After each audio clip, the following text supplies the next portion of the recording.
రెండు మండలాల్లో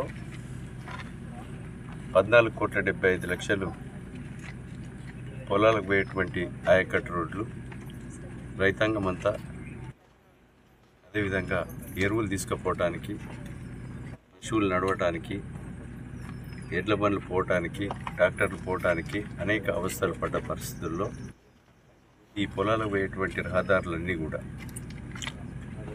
ఈరోజు 14,75,00,000 రూపాయలతో శంకుస్థాపనలు చేయడం జరిగింది. గ్రామీణ ప్రాంతాల్లో విలేజ్లలో చేసిన సీసీ రోడ్డు మీదనే సీసీ రోడ్డు అడగడం కానీ, పొలాలకు పోయేటువంటి రహదారుల కొరకు ఈ నియోజకవర్గంలో 52,50,00,000 రూపాయలు మంజూరు తీసుకొచ్చి నిన్న ఈరోజు రేపు మరి శంకుస్థాపనలు చేసుకోవడం జరుగుతుంది. అదేవిధంగా సుల్తాన్పూర్ నుంచి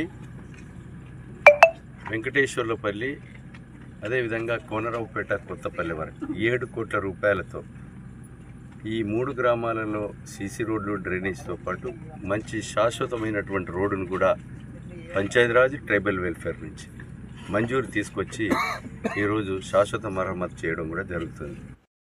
ముఖ్యమంత్రి రేవంత్ అన్న గారికి శాసనసభ్యునిగా మీ సత్తన్నగా సర్పంచ్, ఎంపీటీసీ, జెడ్పీటీసీ ఎన్నికల్లో కాంగ్రెస్ పార్టీ నిలబెట్టినటువంటి వ్యక్తులను గెలిపియండి. నిజాయితీగా ప్రభుత్వ పథకాలు ప్రతి కుటుంబాన్ని, పేదవాని కుటుంబానికి అందే విధంగా మేము చూసుకుంటాం. దానికి మీ సహకారం, మీ దీవెనలు ఉండుమని విజ్ఞప్తి చేస్తున్నాం.